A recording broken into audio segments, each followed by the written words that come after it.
terrain, fragmented sheet flows.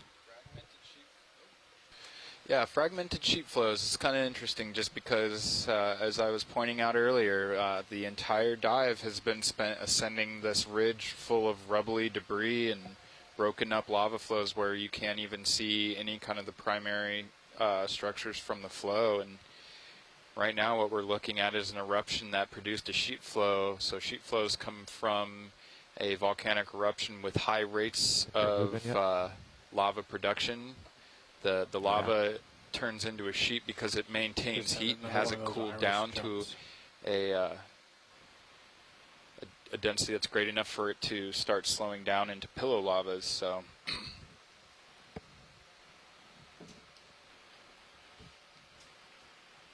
it's kind of neat that you can tell that when the sheet flow erupted, it just simply draped the ridge feature that we're on. We have sheet flow dipping off in both directions on either side of the ridge, as well as coating the ridge line itself. And you can see that the fragmented bits that we're talking about have succumbed to the force of gravity and are starting to slide away from each other. But if you take a close look at some of the edges of each one of these fragments, you can tell that they fit back together like a puzzle piece. Looks like what we're looking at now is where that sheet flow is no longer going on to a sloping downhill feature and has maintained its coherent structure like it originally was deposited as. So very, very cool landscape right now.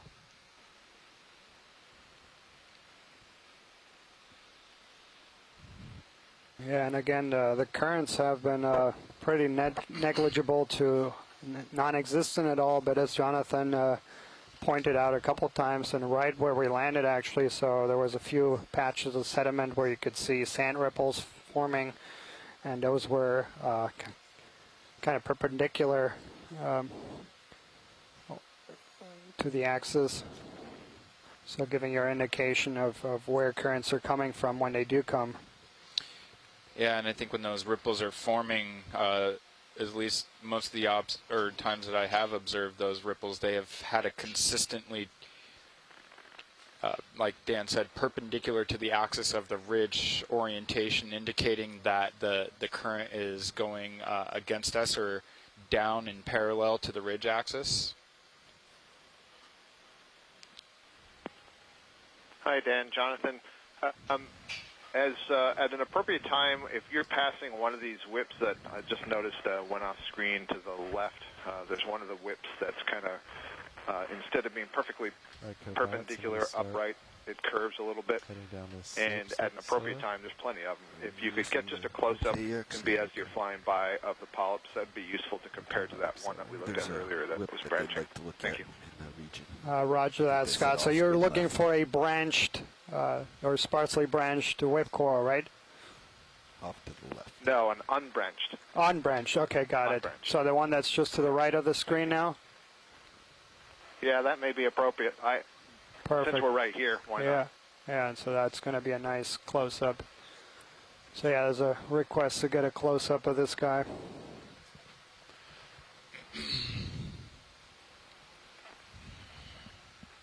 Pilot snap.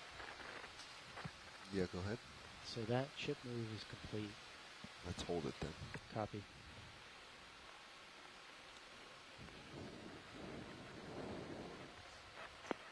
So I can challenge everybody who's been following along on the dive for the last hour or so to have their own impression as we zoom in here. When we look at these polyps, do these look like the same polyps, same form of polyps that were on the coral that we did the close-up of that had the perpendicular branches coming from it? Roger, pilot, zooming out. Bridge. Challenge accepted. Thank you, Bridge. Going for a close first. My focus will bounce till I get it set. I agree. I'm going to provide my own non-expert bias towards this interpretation, if I can. Yeah, that's great. That's what we want. And one of the things, now this one's different because the tentacles are extended, whereas on the last one the tentacles were retracted. But the relative transparency of the tissue, the color of the polyps, the height of the polyps does look similar. And one of the things I'm looking for is if I see any needles between those tentacles, and I don't at this perspective, and I didn't on the last one. The other thing is that the polyps are very dense, so that's also similar to what we saw before. So this is just terrific, nice imaging. Excellent. Yeah, and I don't see any of those needle sclerites you guys were mentioning before at all. Actually, in the tubular part of the tissue, could just be an aspect of which we're looking or lighting. But is there any kind of characteristic internode distances that help you identify these, Scott? It's full zoom pilot. Yeah, that absolutely is something that Les and the students have been looking at. There is one that they call long bones that has a very long internode, so the white part of the skeleton between the black nodes is particularly long. It's a little bit hard to tell in these close-up contexts, but I think this is gorgeous, and this will be a really nice comparison to that earlier video. So thanks for doing this.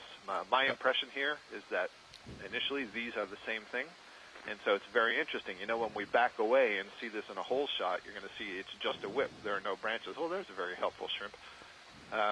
So that's kind of interesting. They're not necessarily whips, but we're calling them whips just because we've gotten to them at a stage before they begin to branch. And there we can see some of the polyps with the tentacles coiled up, retracted, so you can compare directly. Open up polyp in a feeding position versus closed up. Thanks a lot, guys.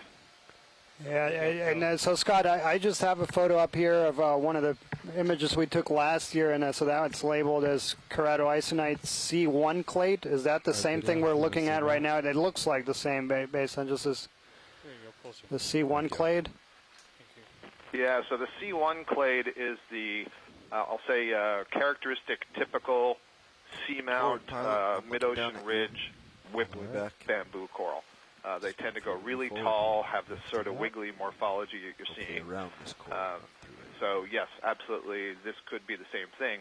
Now, what Les had suggested earlier was that one that was branching looked maybe like it was the B clade, so that's exactly what we're trying to figure out. Ultimately, you have to have it in hand and compare it, look at the microscopic details of the polyp. In my lab, we do the genetics on it, and we would want to compare the genetics of the two, which is why if you are in a good position and later on you find one of those ones that has the sparse branches, it'd be really nice to have a piece of that.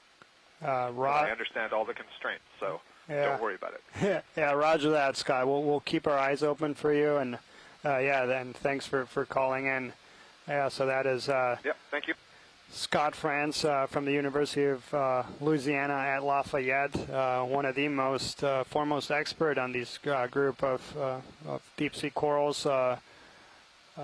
He and both Dr. Les Watling at the University of Hawaii have been working on this group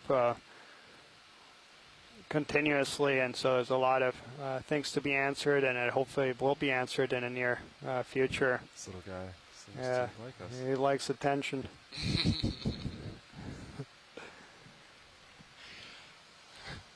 So yeah, there's that. I think the one just in the background that. How much time do we have left on bottom? Time on bottom. I'll get you an update, but it's something on the order of 2 hours, 10 minutes. All right, lots of time. So that's sparsely looking, sparsely branched wired coral there. 2 hours, 10 minutes. So that's probably going to be exactly what Scott was mentioning. Maybe if we have a little time in this area to take a look at this guy. Sorry, Washlead, what would you like to look at? The coral right in front of us. To our right. Yeah.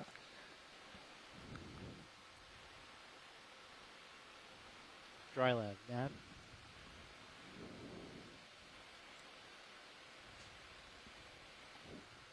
Are we still coming up at 16:30 local? Copy. Thank you.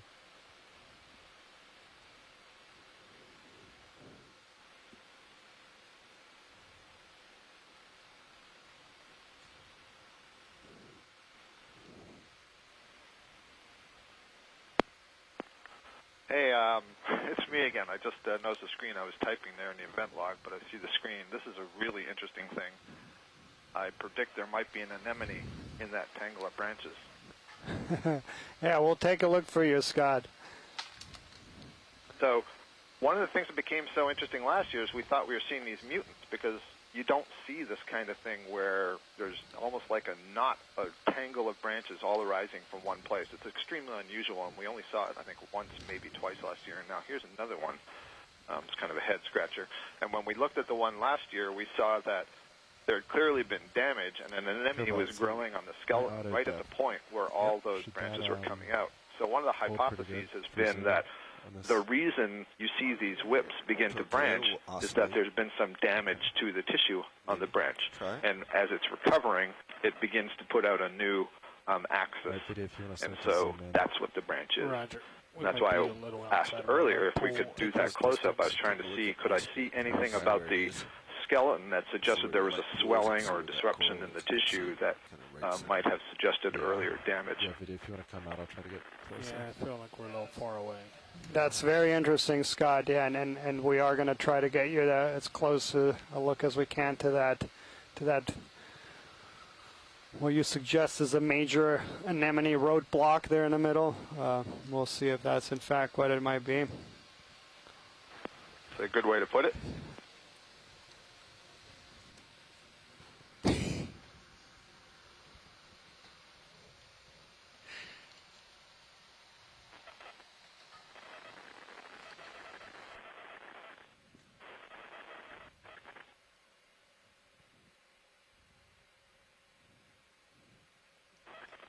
So you're still in auto depth if you're finding. Yeah. Your vertical is not responding.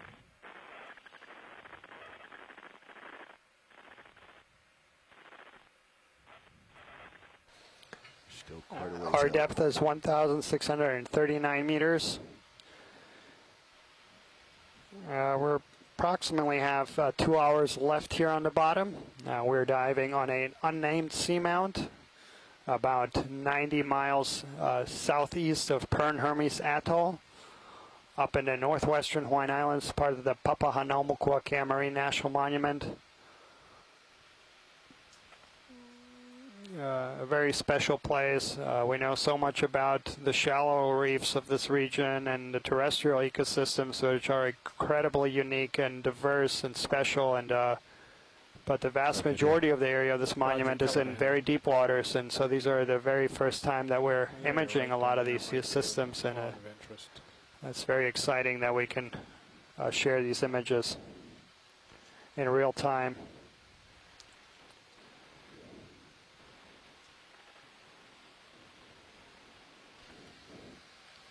More. Yeah. Holding.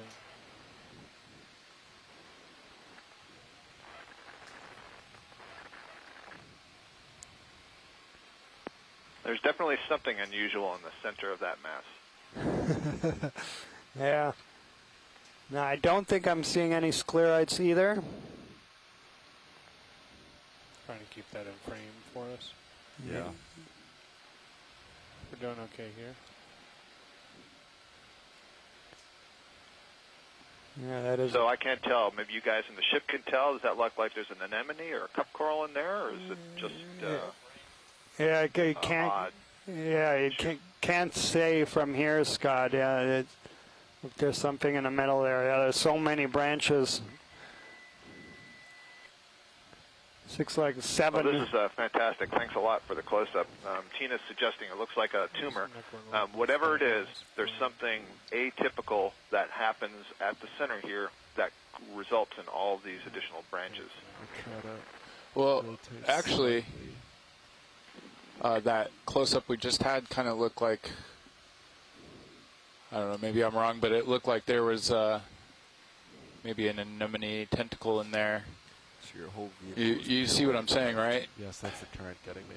I sure do, and that's what I'm predicting it based on an N of 1.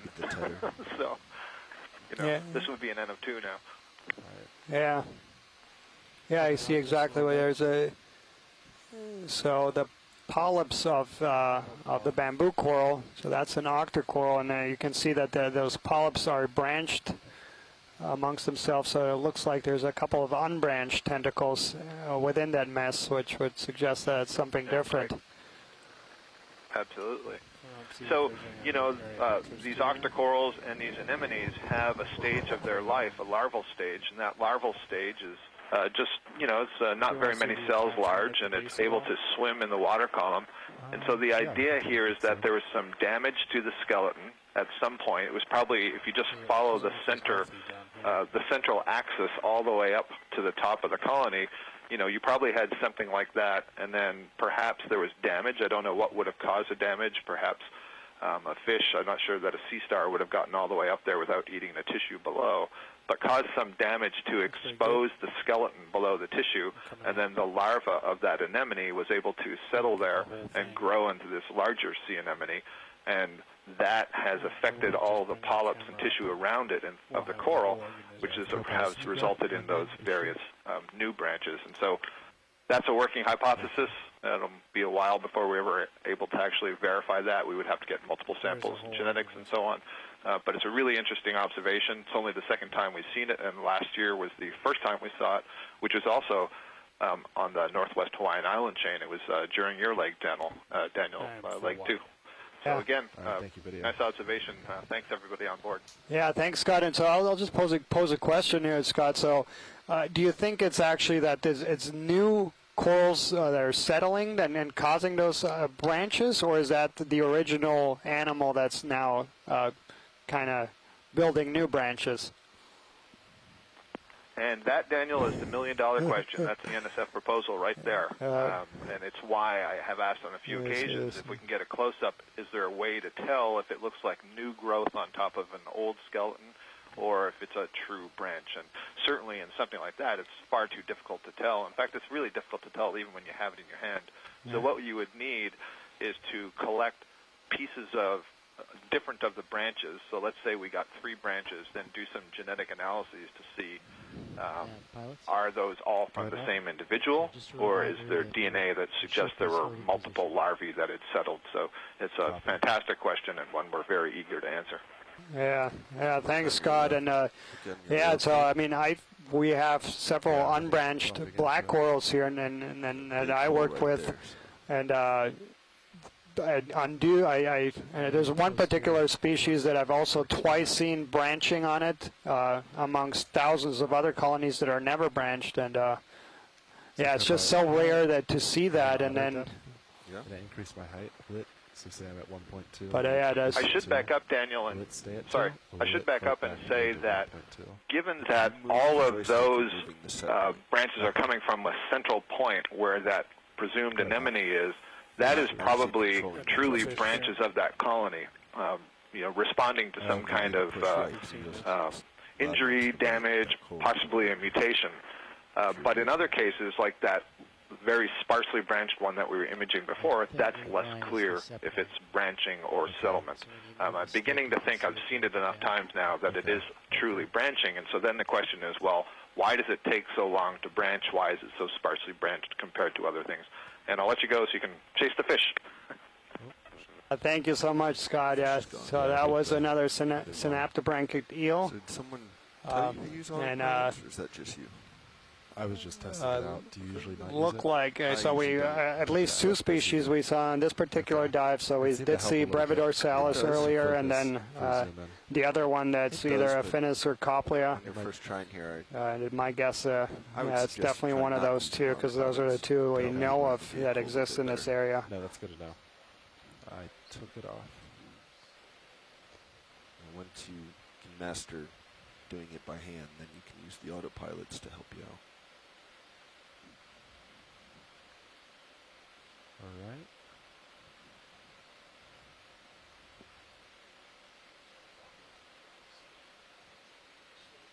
right. So our current depth is 1,639 meters. So we're about 4 hours into a 6-hour dive.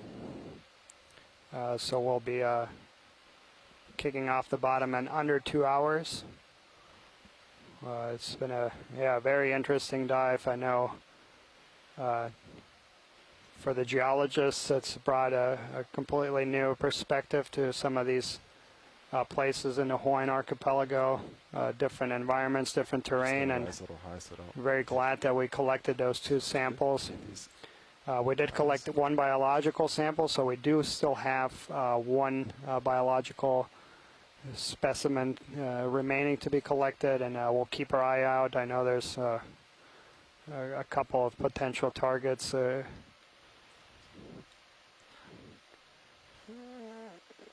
So we hadn't seen those Walteria sponges for a long time. Another ship move? So the Another last ship move at 035? 035, copy. Yeah, very. 30 meter? Yep. Seems to be the target sonar. So that's the Walteria near Lucardi. It's kind of narrower. There's one that's Fleming Eye. It's a bit more. Copy that. Speed. A bit thicker. 30 meters, 035 degrees. So if you're rising on a slope like this, what type of altitude do you like to see? Thank you. So there's a coral there to the right of the screen, center right. It looks like it's been abused. Maybe we can take a quick look. I usually watch my manip cams, try to keep them either off the bottom.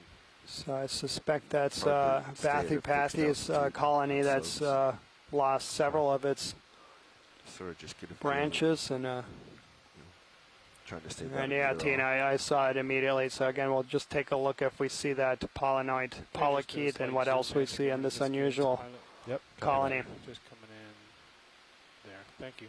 Nav bridge, move initiated. Thank you, Bridge. Washley, would you like a zoom in on this?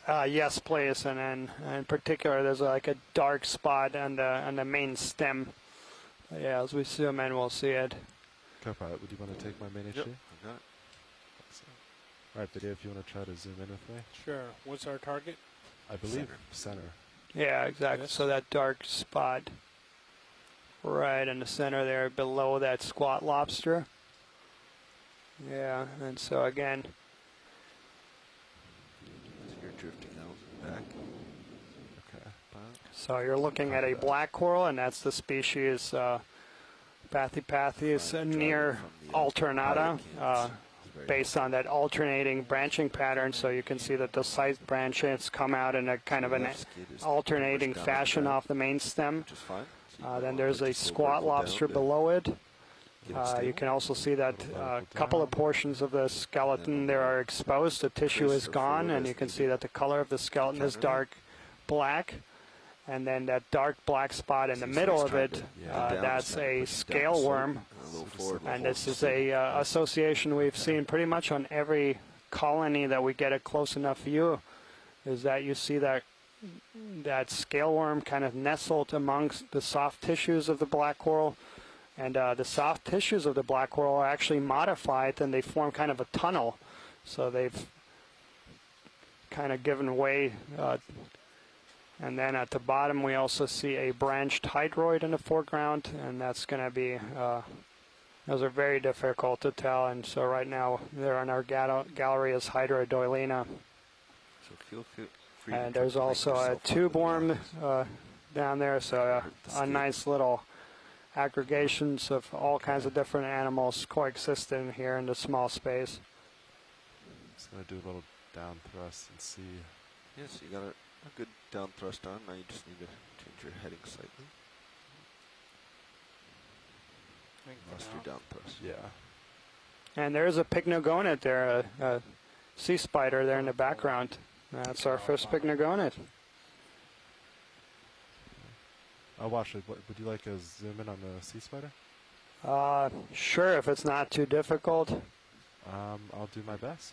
You look like you're pretty stable here. You want to go on that call one more time? All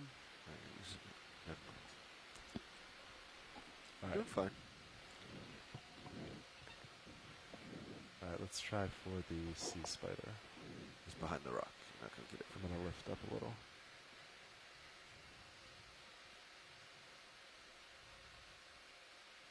Yeah, Scott, I couldn't take a look at its proboscis, but yeah, so we saw a sea spider there.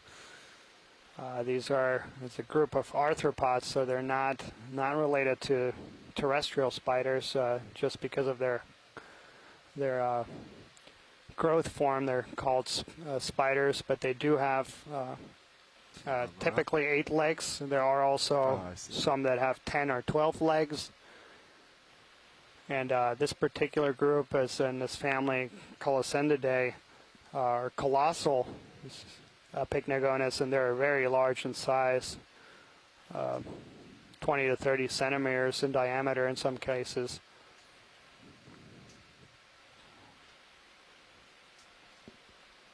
Your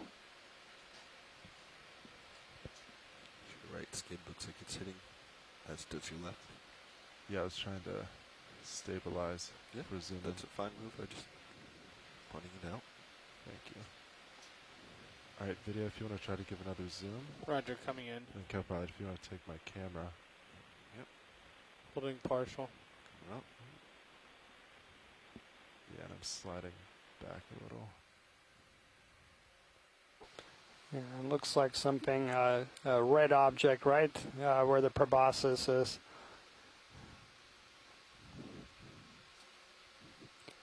Yeah, I'm drifting. I don't think he's going to be too cooperative. He's a little bit shy. Full wide. Not like the photobombing shrimp we saw earlier.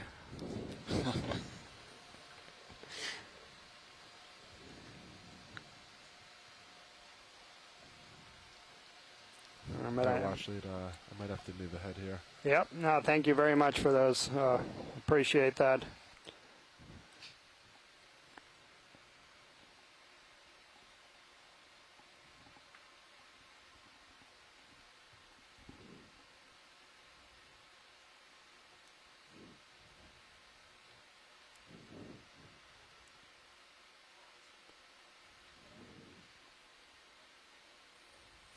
So for our shore-based scientist, and what's coming up ahead, so there is another kind of storm system that's to our north. So we're going to make a decision here after this dive about what the best way is, but it's going to be a gamble. Weather does not look the best for tomorrow or Monday.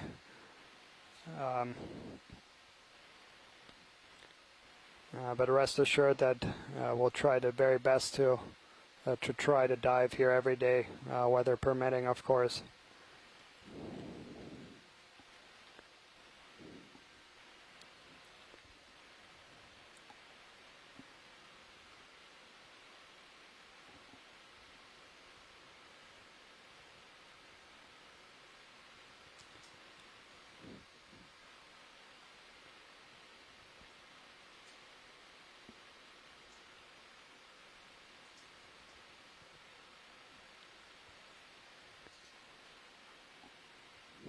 Yeah, and that's very bizarre, kind of how much globular, how the manganese crust is. It looks extremely three-dimensional. Yeah, and I was going to mention that void that was just exiting our screen on the bottom there. I'm not even sure what that was, but yeah, it's very curious texture. I'm almost betting that it's due to the manganese crust, not part of the primary textures themselves. Washley, would you like a zoom in on the void? Or a closer look? Yeah, quick zoom would be nice. I'm not sure what we're going to see, but who knows? You never know.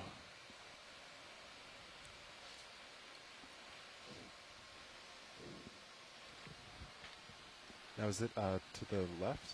It's the one that's to the right of center on the bottom right now.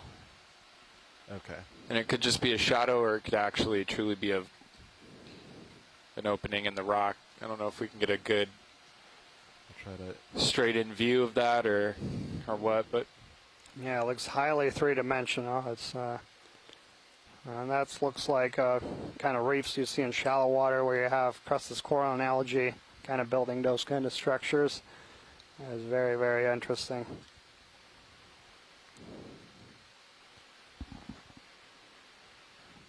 All right, pilot, I'm looking down at you. I'm ready on your command, pilot. All right, video, just a quick zoom. Roger, coming in now. Holding. You Oh, wanna wow. Bring your camera up through this. if you Looks to wanna be go some with that. little, I don't know, maybe a, what is that, Dan? Is that a hydroid or? Oh, Oh. yeah, that's an anemone. Anemone, yeah. Coming out Yeah. Yeah, it doesn't look like it goes too far, but So yeah, good eye. Yeah, there's an anemone, and to the lower left is a scleractinian cup coral. And then I believe there's also a black coral, and there's kind of these globular. Those are smaller anemones, I believe. Come out. Go ahead. So that move is complete. Do we want to All right, wash leads. I need to move Not ahead yet. now. Roger Down that. there, so we want to wait till he gets out. Roger that, pilot. Thank you. Start the next one. All right, code And pilot. I'm I'm clear. moving ahead. Thank you, video. Thank you. Yes, on the Sirius overhead, you get a nice appreciation of how big that unbranched bamboo coral is. That's just ahead of us. Very tall wire there.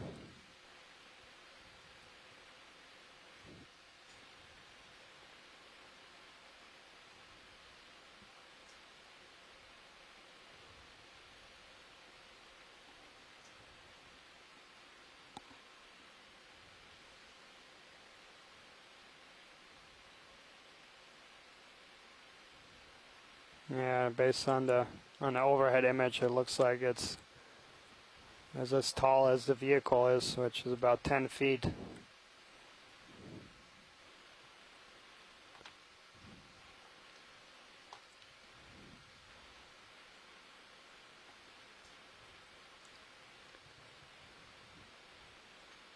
Looks like there in the bottom we have a little bit of debris by a dead sponge in that little hole. A Walteria sponge to our left with a crinoid again, that's Kleptometra, and several ophiuroids, and there's going to be ophiucantid ophiuroids. See a lot of these Metallogorgia corals, so those with that top plume kind of look like little umbrellas. Make it so. Among the most common ones. same again? 30 meter, 035 degrees. That's fine. Copy that.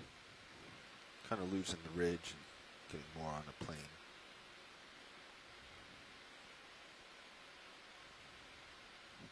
Bridge, Nav. This is the bridge. Go ahead. Bridge, could I have a 30 meter move?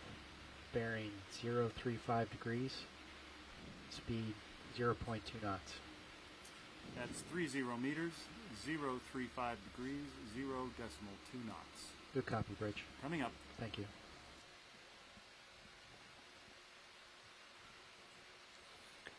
Yeah, I think so far in a dive, the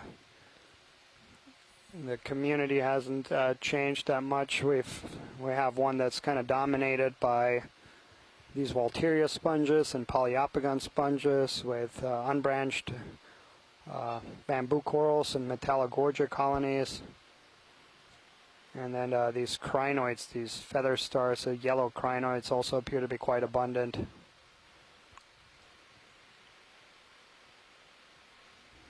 Nav bridge. Move initiated. Can we Thank you, take a Rich. quick in that sand patch? There seems to be something right in the center of that sand patch. Sorry, to the left, where we were just looking. I don't know what that is. Kind of like a long. Oh, okay.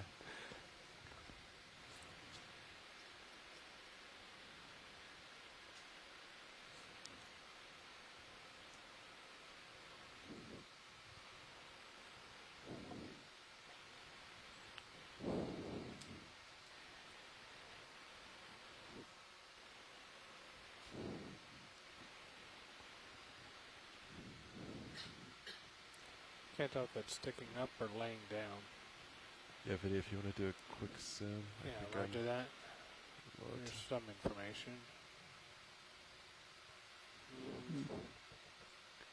Come in a little bit more. I'm going to go with it's laying down. Wash lead, is this what you? Yeah, that's exactly what. Yeah, is that a vertical tube worm casing or? yeah. That's- Could That's really cool. Is there any chance that we could actually get full zoom on the sand just to get an idea of the grain size and composition, maybe? Because I'm actually confused at what is making this sediment up. I was under the impression that this is probably all pelagic detritus that's falling out of the water column just because there is no carbonate terrace top to this seamount. So that's looks like, yeah, definitely sand-sized grains of I don't know, maybe that's barnacle debris and. Well, it's too fine. I mean, that looks like sand. Yeah, kind of the barn. Yeah. But I'm just at a loss of words of where this sand is coming from. About the animal, yeah, I think that is a polychaete worm. So that's a Sabillida. Is a group that has that, and typically you have this plume of coming up the top. All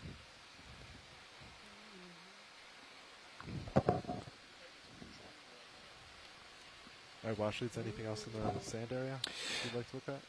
I'm okay, Dan. Yeah. Might as well move on. Thank you.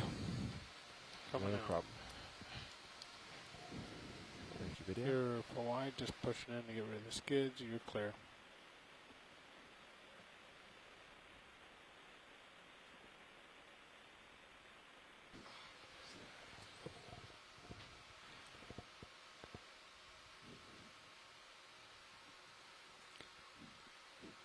Yeah, maybe a quick, if we have a quick snap zoom on that, kind of looks like sponge material maybe to the right, and off coloration on that sand patch. I think that's a dead sponge, but we haven't really, unless that's a polyopogon.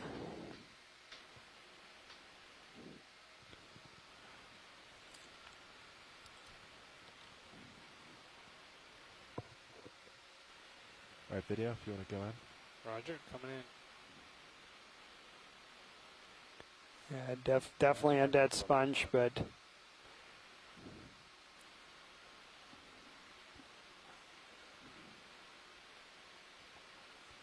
yeah, most likely a polyopogon sponge that's now dead and tumbled over. So those are usually upright. That's good. Thank you.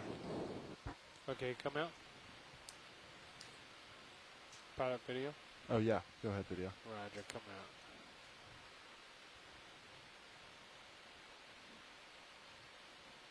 That's full wide and clear. Oh.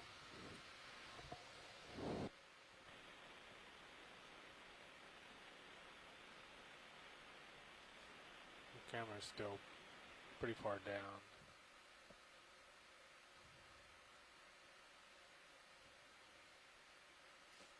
How's that video? That's great. I'm just going to push past the skids, and I'm good.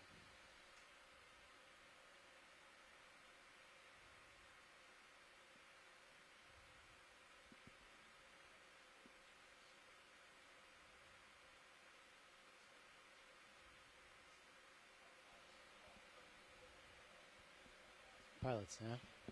Good now? So the that move is complete. So do we want to issue another? I'd say, yeah, let me stretch out a little bit, and then I guess keep going towards waypoint 2. Do you agree, Copilot? I agree. Copy. So if we want to head towards waypoint 2, we probably want to cut it a little bit more to the east than we have been. Well, let's zoom out. Is there a waypoint 3? Or is 2 the end of our trip today? I don't see one. It's Oh. like the peak is pretty much dead ahead. If you want to take us Long to waypoint 2, that's fine. Nav bridge, move complete. I think it's all going to kind of Thank be you, a Bridge. wash.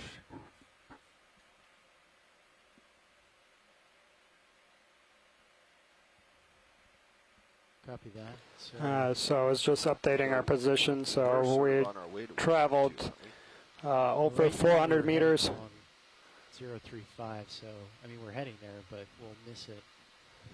We'll be west of the waypoint. Let's try that vector from Sirius.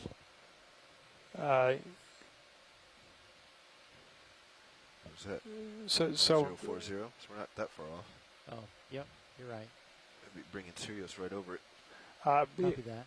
So same heading.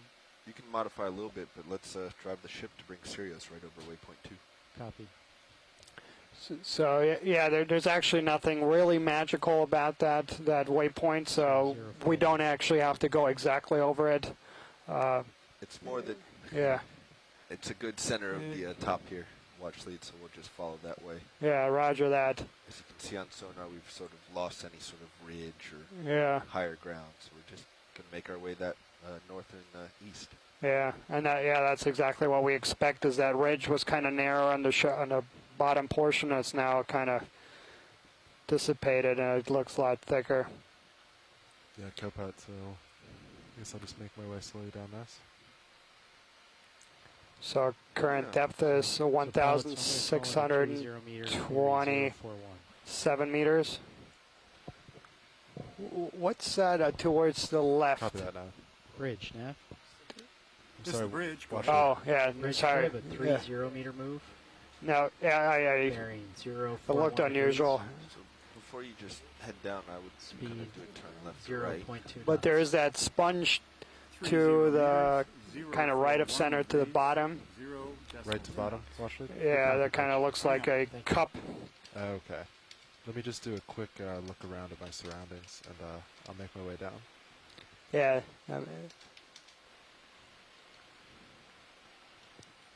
So that's going to be a for an today sponge. You're on a bump. Yeah. So your best bet would actually be to head forward rather than looking down. Head out past it. And then turn around? And then turn around. Okay. I would do it off to the right, though. Off to the right?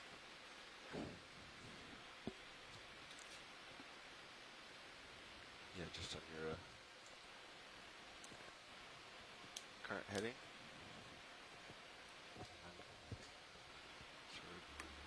Come start. Nav bridge, move initiated. Thank you, Bridge. How's this? Seems fine. Put a little parallel to port in there, and as you turn, parallel to port. Oops, sorry. So folks who might have joined us a little bit later in the dive, we're currently at a dive of 1,626 meters. We're just shy of reaching the tallest point of the seamount, and the seamount actually has a kind of a flat surface So I'd turn and start that extends for a long portion here, and so we landed on the bottom over 4 hours ago, and collected a couple of geological samples on this seamount that had previously never been surveyed, sampled, and so those are going to be very important samples to determine the age of the feature. We also collected a sample of a black coral, of a wire coral that's very, very abundant here at this site, but we don't know what it is. And as soon as we reach the highest point of the seamount, which is just about 10 meters shallower than we are, but a little off into the distance, we're then going to be heading north and spending the rest of the dive time, which is about an hour and a half now on the top of this seamount. So I just want to let all the shore-based scientists know that we've currently lost the chat room. We're attempting to reconnect, so we aren't seeing any of your messages through the chat room currently. Oh, and we were just informed by Roland that we're in sudden fade right now, so stand by and we'll be back in the chat room as soon as we can.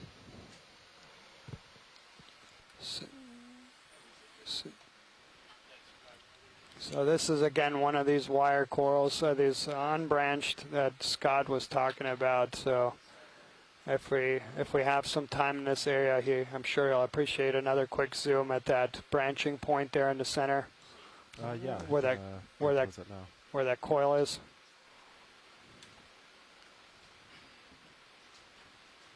So yeah, we don't know if you're still streaming and watching us, but yeah, it looks like the same thing we've this seen is a satellite issue because of sun fade, which is going to happen. We're going to do a quick zoom. Unfortunately, over the next week or so. Yes, let me just. But of course, the video is still being recorded. Plenty of time.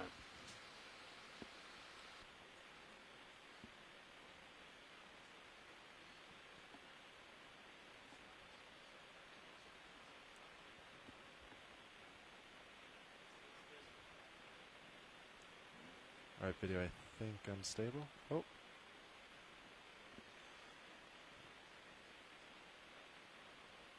One more second. No worries. So this is again one of these unbranched bamboo corals or sparsely branched bamboo corals that video if you want to go on. Scott France and his students and collaborators are very interested in trying to find out what is causing this. And it's a little far out. And this is actually different. So that's I think this is an ecnomyces like, and unfortunately we don't have, probably the internet's not on.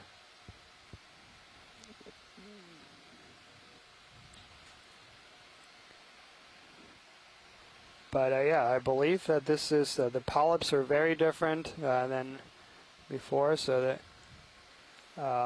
so that's, yeah, that's to me is difficult to focus. Yeah, I can try to move around and get a little closer. Different. I think this is good, yeah, but yeah, that's something different. So thank you very much for that close-up. All right, sounds good, Watchlight. All right, video, when you're ready. And by different polyp stand, do you mean that those arms are much shorter? So yeah, you could see that they completely retract into, and then just the polyp structure is different. So that's what we just looked at, and then compared to what we were looking at before was something like this. So, and then these are more translucent, the ones we were looking at before, and so yeah, it's a different genus. That might be a crinoid. Sea star. Is that what that is? Oh, I see it. Yeah, I think that might be hard to get though. Looking back we gotta move. We gotta go. All right, sorry, Watchlight. I need to move ahead. Roger that. Thank you. Okay, but I think I just put a turn. I was just gonna ask you. So we'll have to. What you just did. Yeah, I think I just put a turn. You did. So. Turn to starboard and you continued. Is that something I should try to turn around right now? Or? No, we can get rid of that later. Okay. For now, I want you out in front. Yes. Copy that.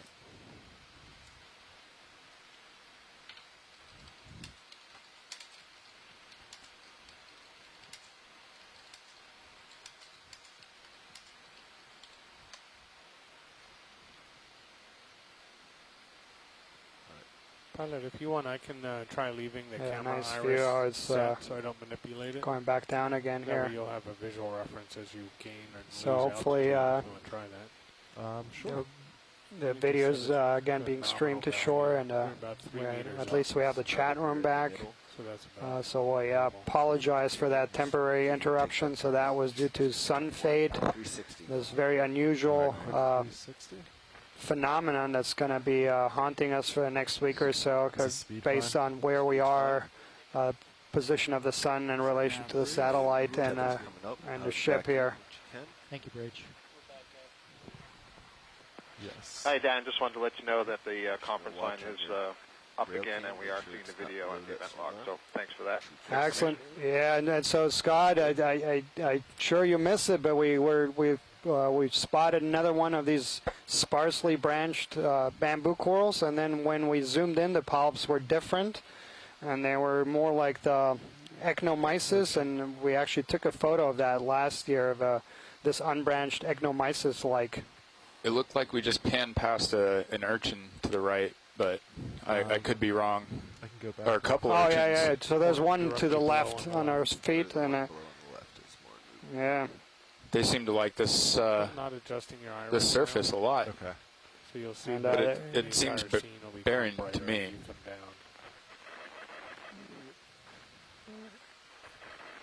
You're at 1 And meter. so Thanks for that information, Daniel. Of course, that just makes everything more confusing. Try to figure out later. It's too high.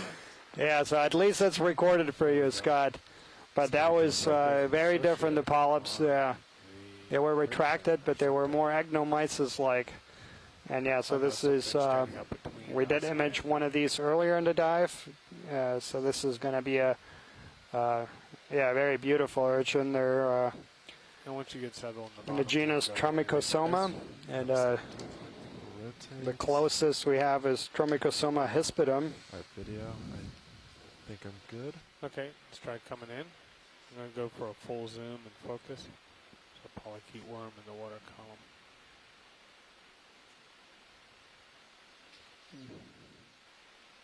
There's our focus.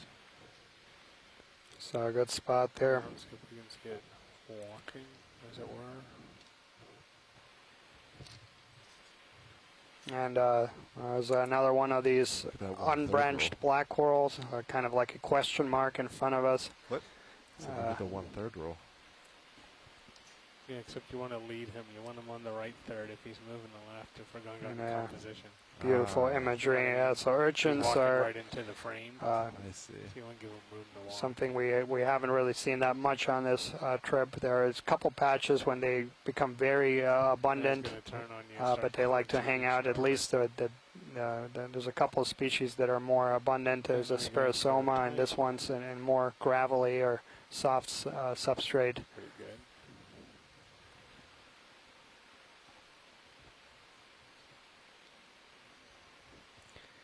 Yeah, Scott, and I was trying to learn a little bit about it yesterday, and I couldn't figure out what they were describing on that entry. So yeah, I'm glad you were as confused as I was Come out.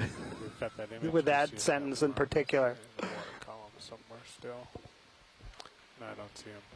Don't see him. So that's about appropriate load shot. So Okay. I'll let you come up. I'll have to grab the iris at some point, but I'll let you know. Just let you get a feel for the change in lighting. Okay, thank you, video.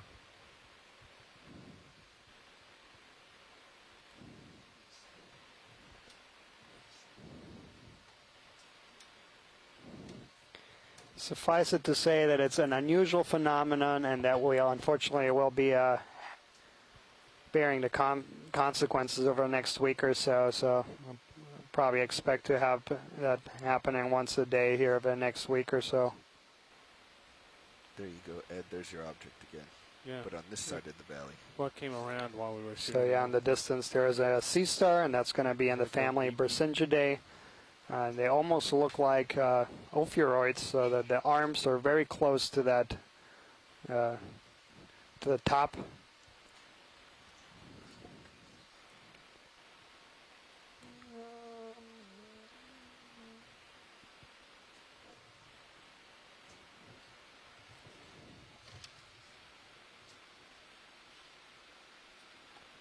Hard to tell at first if that was concave or convex. And I believe I can do a little bit better. So that's it looks like it's actually going to be in the genus Bracyngia.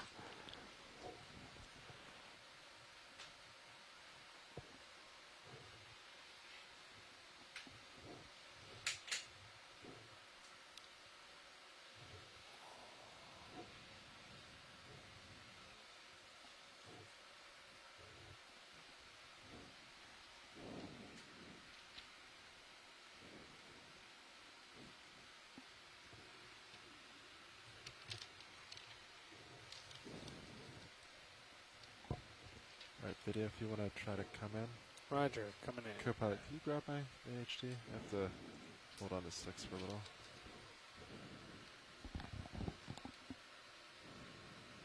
There we go.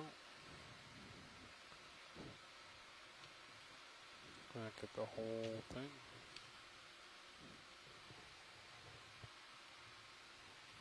There we go.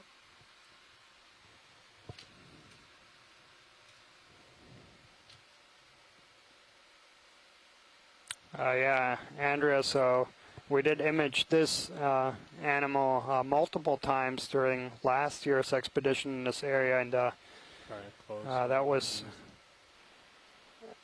sent around to several experts, and the best idea we got was genus Brasinja, but I'm curious if what the distinguishing characteristics are for the genus you suggested there.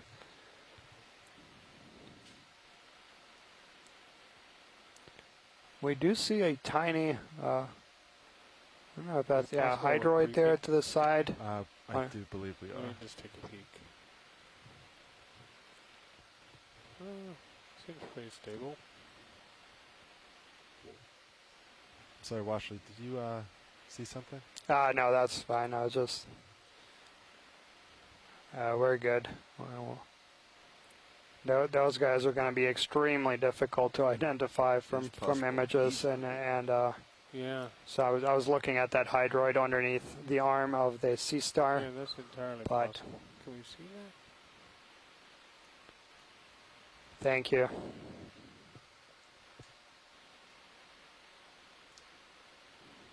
I'm not that well versed on these. How do you tell the he from the she? I could not tell you. I do want to take a second again to welcome our visitors that might be watching this at one of our public viewing displays that have been set up around different islands in the state of Hawaii, Thank you, video. including the Mokupapapa Discovery Center, this wonderful installation that we have in the Big Island, Full wide all cameras. where you can learn out more about Papahanaumokuakea, this area that we're diving on, 2 hours to get as to well as the Waypoint Maui 2. Ocean Center on the island of Maui. Well, You we might be can. It's watching down to this Waypoint, I believe. in their ocean viewing room, as well as in the Waikiki Aquarium. So get all the way to here. welcome. You're watching a live video that's being broadcast to you in real time I like that. from NOAA's ship How about, Okeanos Explorer, 40 meters, 035? that is spending You the wanna next do- 2 weeks do a little continuous, like 50? surveying deep water environments using remotely operated vehicles.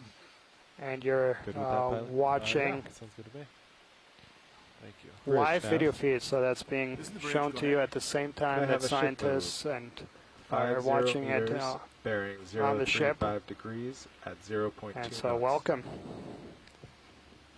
50 meters, 035 degrees, 0.2 knots. That's correct, Bridge. Thank you. So there's a sea pen to our left. That's the first thing. If we can take a quick look, left bottom, yep, bottom of the screen, and that's going to be Antoptylum. I'm pretty certain of that.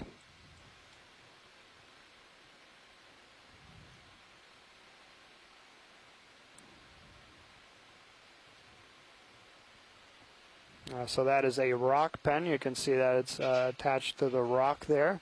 There's a jelly on. And this particular genus He's getting blown around now. that we have here in Hawaii is Protoptylum. Oh, Now, bridge. Oh, sorry, Antoptylum.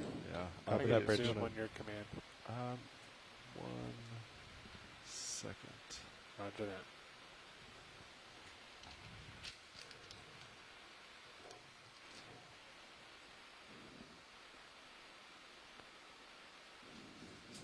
And so that is also another group of octocoral. So it's got Yeah, polyps with 8 tentacles No that are worries. all branched.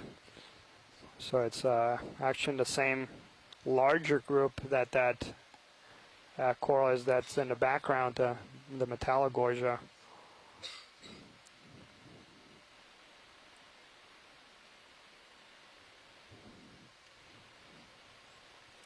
I liked Scott's analogy he made last year about these rock pens, that they look kind of like these wind socks that you might see at car Alright, can I dealerships. take my cam and then Or he even What are you doing suggested these clowns going that you in. punch and they come back up.